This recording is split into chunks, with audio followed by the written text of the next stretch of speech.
Grade 3 varicocele treatment without surgery. तो ये video देखने से पहले एक सवाल अपने आप से पूछे, आपको कभी बताया गया है कि सर्जरी के बिना ये ठीक नहीं होगा? अगर हाँ, तो आज मैं वो सीधा तोड़ के दिखाता हूँ। कि राहुल नाम तो सुना होगा, एक 25 साल का मुंबई में काम करता हुआ था। उसको ग्रेड 3 वैरिकोसील था। स्पर्म काउंट इतना लो कि रिपोर्ट देख के डॉक्टर ने कहा नेचुरल कंसेप्शन ऑलमोस्ट डिफिकल्ट है। 3 जगहों से उसको सर्जरी का सजेशन मिला, जनरल एनेस्थीसिया, स्टिचेस, 3 हफ्ते का बेड रेस्ट, और फिर भी कोई गारंटी नहीं।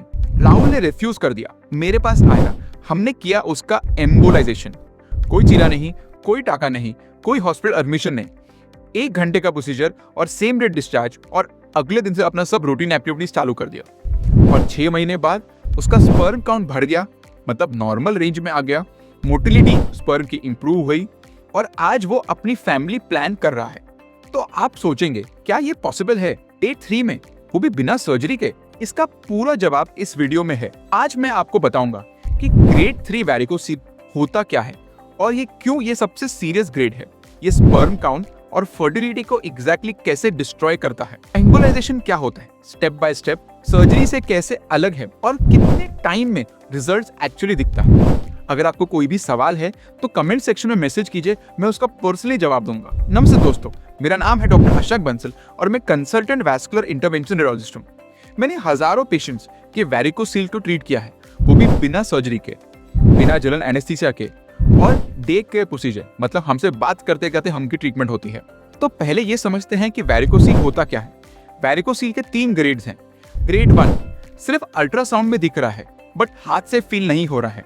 ग्रेड 2 हाथ से फील होता है, आंखों से दिख नहीं रहा है। और ग्रेड 3 बिल्कुल सीधा आंखों से भी दिखता है बिना किसी टेस्ट के।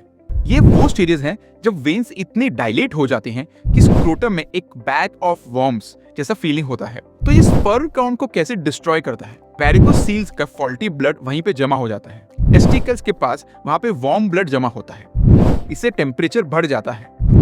टेस्टिकल्स का नॉर्मल टेम्परेचर बॉडी से 2 से 3 डिग्री कम होना चाहिए। स्पर्म बनाने के लिए ये टेम्परेचर बहुत जरूरी है। तो जब टेम्परेचर बढ़ जाता है तो स्पर्म प्रोडक्शन स्लो हो जाती है। स्पर्म मोटिलिटी, मतलब उसका कितना तेज वो मूव करता है, वो भी गिर जाती है। स्पर्म मॉर्फोलॉजी, मतलब उसकी शेप, वो भी बिगड़ जाती है। टेस्टोस्टेरोन बनाने वाले सेल्स, मतलब जिसको हम लीडिंग सेल्स बोलते हैं, वो भी वीक हो जाते हैं। और ये सब एक एक साथ होता है, silently but progressively over the years. Grade 3 surgery में क्यों डिफॉल्ट आंसर बन गया है, ये बात सीधी बोलनी चाहिए। बहुत सारे डॉक्टर्स अभी भी ट्रेडिशनल सर्जरी, जिसको हम वैरिकोसिक्टेक्टमी बोलते हैं, वो रेकमेंड करते हैं। तो क्योंकि ये ट्रेडिशनल है, इसलिए बहुत लोगों को इसके बारे में जानकारी है। बट जो नई टेक्नोलॉजी है, को हम बोलते हैं एम्बोलाइजेशन। सर्जरी में जनरल एनेस्थीसिया लगता है, 2 से 3 हफ्ते कंप्लीट बेड रेस्ट चाहिए। सर्जरी के रिस्क होते हैं, मतलब इन्फेक्शन, हाइड्रोसील और आर्टरी डैमेज। ट्रीटमेंट के बाद इंप्रूवमेंट में 3 से 6 महीने दिखते हैं।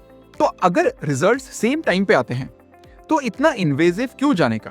सो एम्बोलाइजेशन क्या होता है? ये वो पार्ट है जो बहुत लोग नहीं समझते। स्टेप 1, ग्रॉइन या नेक की एक छोटी सी नस में जाके हम एक पतली सी ट्यूब, जिसको हम कैथेटर बोलते हैं, वो हम डालते हैं। तो उसमें कोई भी चीरा नहीं, सिर्फ एक छोटा सा nick. Step 2, navigation. Real time X ray imaging, मतलब कैथ लैब में लेके हम वो एग्जैक्टली जो फॉल्टी वेन है, जिसको हम इंटरनल स्पर्मेटिक वेन बोलते हैं, उसमें लेके जाते हैं। Step 3, blocking. वहां एक टाइनी कॉइल या एम्बोलिक मटेरियल, जैसे हम ग्लू, प्लेस करते हैं।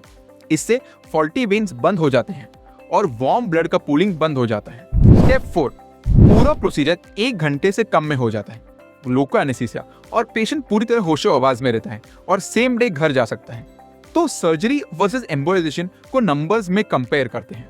एम्बोलाइजेशन की लॉन्ग टर्म सक्सेस रेट 90% तक है, जबकि सर्जरी में 10 में से 1 मर्द को दोबारा वैरिकोसील हो सकता है। एम्बोलाइजेशन में रिकवरी 1 से 2 दिन की होती है, सर्जरी में 2 से 3 हफ्ते लगते हैं। और फर्टिलिटी में एक स्टडी में पाया गया है कि एम्बोलाइजेशन के बाद इंप्रूव्ड स्पर्म काउंट और मोटिलिटी की वजह से प्रेगनेंसी रेट्स ऑलमोस्ट 50% तक इंप्रूव हो जाते हैं। ये नंबर्स हैं, ओपिनियन नहीं। स्पर्म काउंट रिकवरी कितने टाइम में, ये सवाल हर पेशेंट पूछता है, और ऑनेस्ट जवाब यह है 3 महीने में। पहले चेंजेस दिखने लगते हैं, स्पर्म कॉन्सेंट्रेशन बढ़ती है, मोटिलिटी इंप्रूव होती है। 6 महीने में सिग्निफिकेंट इंप्रूवमेंट। रिसर्च ने दिखाया है कि ग्रेड 3 वैरिकोसील के 47 पेशेंट्स में एम्बोलाइजेशन के 3 महीने बाद स्पर्म कॉन्सेंट्रेशन ऑलमोस्ट 7 गुना बढ़ जाती है और मोटिलिटी सिग्निफिकेंटली इंप्रूव होते हैं। 12 महीने तक कंटिन्यूड इंप्रूवमेंट पॉसिबल है। तो कौन से पेशेंट्स के लिए एम्बोलाइजेशन बेस्ट है? एम्बोलाइजेशन बेस्ट काम करता है जब ग्रेड 2 या ग्रेड 3 वैरिकोसील हो, जब स्पर्म पैरामीटर्स अबनॉर्मल हो, फर्टिलिटी कंसर्न हो, नेचुरल या आईवीएफ के लिए, सर्जरी से डरना हो या सर्जिकल रिस्क अवॉइड करना हो, पहले सर्जरी और वैरिकोसील वापस हो गया है तो जितनी जल्दी ट्रीटमेंट उतना बेटर रिजल्ट, क्योंकि ग्रेड 3 वैरिकोसील प्रोग्रेसिव होता है।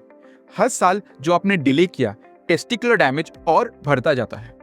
एक और गलती जो यंग मेन करते हैं, ये पर्सनली कहना चाहता हूं, 25 साल की उम्र में बहुत से यंग मेन सोचते हैं कि अभी बेबी नहीं चाहिए, बाद में देखेंगे, और 5 साल बाद जब देखते देखते 30 साल के हो जाते हैं तो टेस्टिकुलर फंक्शन कॉम्प्रोमाइज हो जाता है। ग्रेड 3 वैरिकोसील अपने आप ठीक नहीं होगा, वो सिर्फ और बढ़ता जाएगा। इसलिए अगर रिपोर्ट में ग्रेड 3 लिखा है तो चाहे दर्द हो ना हो, प्रॉपर इवैल्यूएशन जरूर करवाइए। मैंने इस मामले में एक और डिटेल्ड वीडियो बनाया है जिसमें मैंने एक्सप्लेन किया है कि वैरिकोसील एम्बोलाइजेशन का एग्जैक्ट प्रोसीजर कैसे होता है, पेशेंट्स को क्या फील होता है, कौन से क्वेश्चंस डॉक्टर से पूछते हैं। स्क्रीन पर वो वीडियो जरूर देखिए।